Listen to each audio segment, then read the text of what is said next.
नमस्कार दर्शक बंधु। आज 77तम गणतंत्र दिवस। आजिर महान दिन रे आमे आम पूर्वपुरुष मानक जो माने फ्रीडम फाइटर थिले, जो माने देश पाई निजर जीवन देइथिले, स्वाधीनता संग्रामी थिले, तांको मन पकेया पई दिनटी। आजिर दिन रे आमे आम भारत 1947 मसीहा अगस्ट 15 तारिख में स्वाधीन होता ताको इंडिपेंडेंस डे कहुए स्वाधीनता दिवस कहुए। एवं 1950 मसीहा जनवरी 26 तारिख रे गणतंत्र दिवस पालन करा जाए। तेणु आजिर दिन को आमे आम पूर्वपुरुष मानू मन पकाइवाई ए दिनटी एक अभूला दिन। भारत इतिहास रे ये दिन को कई भूली पारिबे नहीं। भारत आज आमे जो आज इंडिपेंडेंट भाव में रोचु, स्वाधीन भाव में रोचु, तेणु यही जो देशप्रेमी मानन को आमे जदि मन न पकेइबा ताहले आम जीवन एक वृथा जीवन हो। कारण आम देश को स्वाधीन करिया पई भारत जो फ्रीडम फाइटर माने फाइटिंग करथिले, युद्ध करथिले एवं आमको आजादी आनिक देइथिले, सेमानकु मन पकेयार दिनटी। भारत ब्रिटिश मानक द्वारा 200 वर्ष ऊर्ध्व काल माने तांको कब्जा रे थिला। ता पूर्व मोगल मानक कब्जा रे थिला। एमिति केते लोक भारत को कब्जा रे करथिले। भारत को सुनार चढ़ई कुआ जाए, सोने की चिड़िया भारत को बोला जाता था। भारत को पर्यायक्रमे मोगल माने आज साम्राज्य करथिले। मोगल माने साम्राज्य करते बाबर हुंतु, अकबर हुंतु, टीपू सुल्तान हुंतु, से माने आसी भारत दखल करथिले। चेंगिस खान एमती केते लोक आसीचंती भारत को स्वाधीन जो पराधीन करचंती। तापर आइले पाली ब्रिटिश माने आसी दीर्घ 200 वर्ष भारत को पराधीन करथिले। आज जदि आमे स्वाधीन होई न थांते ताले गोटे को ब्रिटिश घरे आमे चाकर होई रही थांते। सेतिपई आजिर दिन को आमे मन पकेउ पड़िबो। एवं भारतर जो फ्रीडम फाइटर थिले, आम फ्रीडम फाइटर माने दुई भाग रे विभक्त थिले। जण अहिंसार थिले और हिंसार थिले। महात्मा गांधी अहिंसार पाठ पढ़ाउथिले एवं अहिंसा को विश्वास करुथिले। किंतु सुभाष चंद्र बोस, रानी लक्ष्मीबाई एमाने सबू हिंसा रे विश्वास करथिले। समस्तक लक्ष्य एक थिला, किंतु कार्य करिवार पर्याय अलग अलग थिला।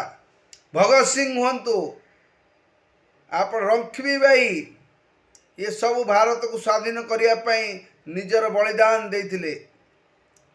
एवं लक्ष लक्ष सेना सुभाष चंद्र बोस से कहते, आप मुझे खून दीजिए, मैं आपको आज़ादी दूंगा। आपण मते रक्त दियंतु, मु देश को आजाद देवी, आजाद करी देवी। सुभाष चंद्र बोस से कि गर्वर कथा जे आम ओडिशार लोक। सुभाष चंद्र बोस होचंदी आम ओडिया पुओ। विजु पट्टनायक ओडिशार लोक, विजु पट्टनायक हुंतु, गोपबंधु दास हुंतु, समस्ते थिले फ्रीडम फाइटर। देश पाई लड़ी थिले। गोपबंधुंकर तो निज पुओ असुस्थ थिबा बेले हेतळे बात बन्या आइतिला, से बन्या को खातिर न करी से चली गले लोक मानक सेवा करिया पई। घर को आसी फेरी देखिला आलु तांका पुओ मर जाईची। तांको तले पचारा हला, आपणकर पुओटा पई आपण समय देई पालेनी? कहले जोठी मोर हजार हजार कोटी लक्ष लक्ष कोटी कोटी ओडिया मरुचंती, सेठी मोर गोटे पुओ मरीगले कौन हम? सारा भारत हूँ मोर पुओ। तेणु मु मो पुओ को बलिदान दबार से शहीद होती, से मृत्युवरण करनी। यही लोक मानक नहीं आम ओडिशा गर्वित। विजु पट्टनायक जे कि एक पायलट थिले, सुभाष बोस को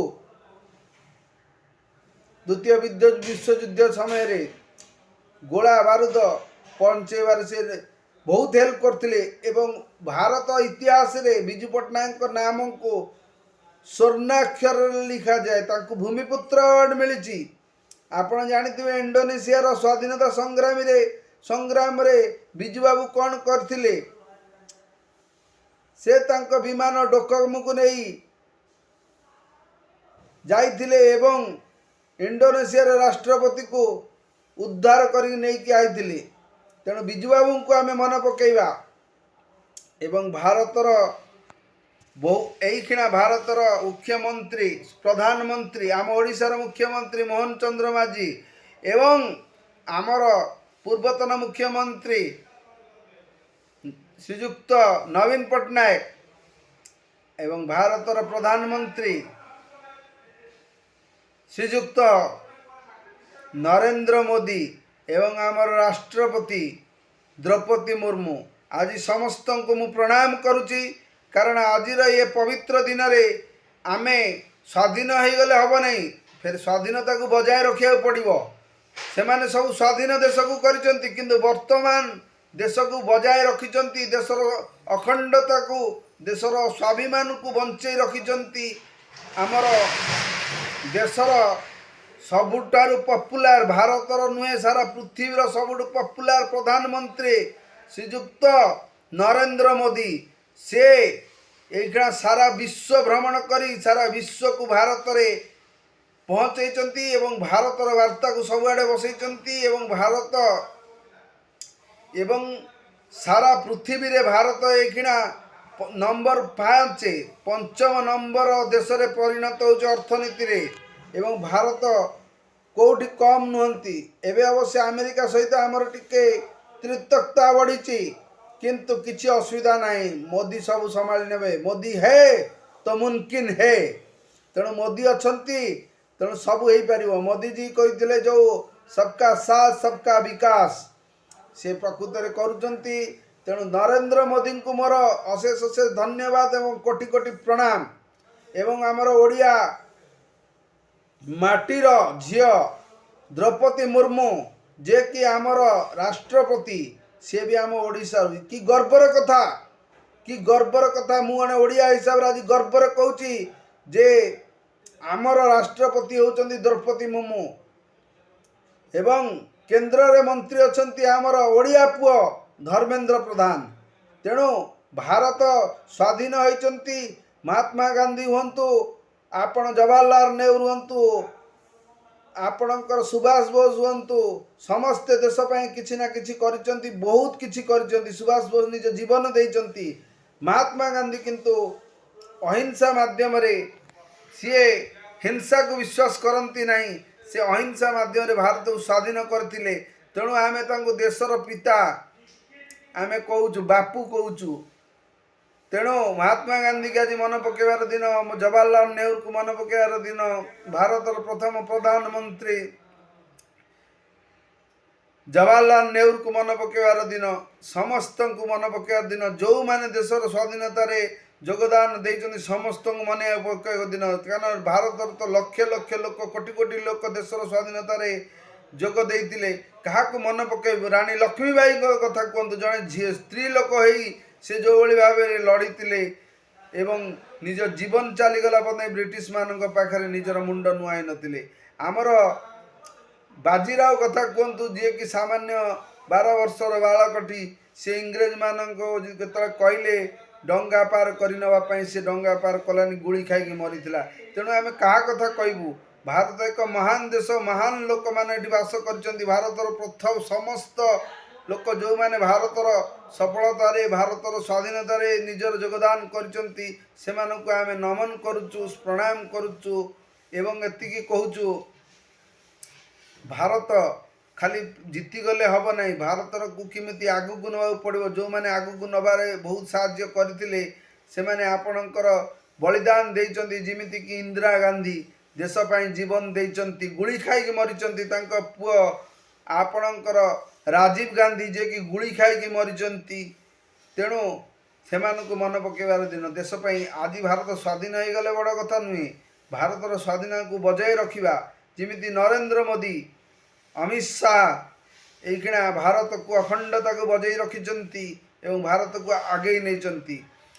नरेंद्र मोदी का पॉपुलारिटी बहुत अधिक अछंती एवं विरोधी दल नेता ରାହୁଲ ଗାନ୍ଧୀକୁ ବି ଆମେ ସମ୍ମାନ ଜଣାଉଛୁ, କାରଣ ସେ ବି ଦେଶ ପାଇଁ କାମ କରୁଛନ୍ତି ସମସ୍ତେ। କାରଣ ଆଜି ନହେଲେ କାଲି ମଧ୍ୟ ସେ ଦେଶର ପ୍ରଧାନମନ୍ତ୍ରୀ ହେବେ ବୋଲି ଲୋକମାନେ ଏବଂ ସମୀକ୍ଷକମାନେ ବିଚାର କରୁଛନ୍ତି। ତେଣୁ ଆମେ ସମସ୍ତ ଦେଶର ଯେଉଁମାନେ ଦେଶ ପାଇଁ ଲଢ଼ୁଛନ୍ତି, ଦେଶ ପାଇଁ କାମ କରୁଛନ୍ତି, ଗୋଟେ ସାମାନ୍ୟ କର୍ମଚାରୀଟେ ହେଉ, ସାମାନ୍ୟ ସୁଇପରଟେ ହେଉ, କାରଣ ସୁଇପରଟେ ଥିଲେ ଦେଶକୁ ଆଜି ଯଦି ଆମେ ଭଲରେ ରହୁଛୁ ତାହେଲେ ଆମେ କ'ଣ ପାଇଁ, ଗୋଟେ ସୁଇପର ଯଦି ତାର କାମ ଠିକ୍ ଭାବରେ ନ କରିବ, ଅଳିଆ ଆବର୍ଜନା ଦେହରେ ବଢ଼ିବ ଏବଂ ଚାରିଆଡ଼େ ରୋଗ ବଢ଼ିଯିବ। ତେଣୁ ଦେଶର ପ୍ରତ୍ୟେକ ନାଗରିକକୁ ମୁଁ ଆଜି ନମନ କରୁଛି, ଯେଉଁମାନେ ଦେଶ ପାଇଁ କାମ କରୁଛନ୍ତି।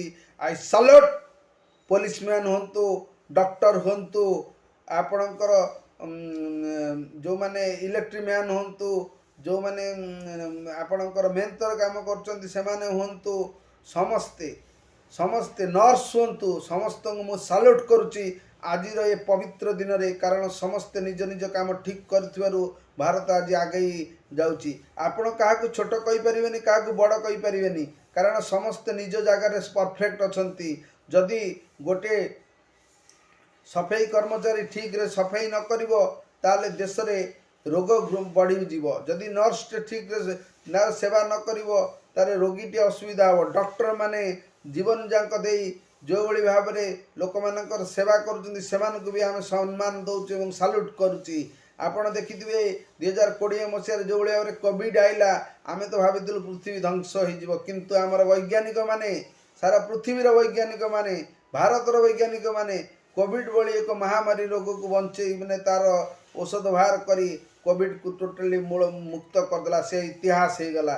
ତେଣୁ ଆଜି ମୁଁ ସମସ୍ତଙ୍କୁ ନମସ୍କାର କରୁଛି ଏବଂ ଆଜିର ପବିତ୍ର ଦିନରେ ସମସ୍ତଙ୍କୁ ଗୋଟିଏ କଥା କହୁଛି, ଜୟ ହିନ୍ଦ। ଆଉ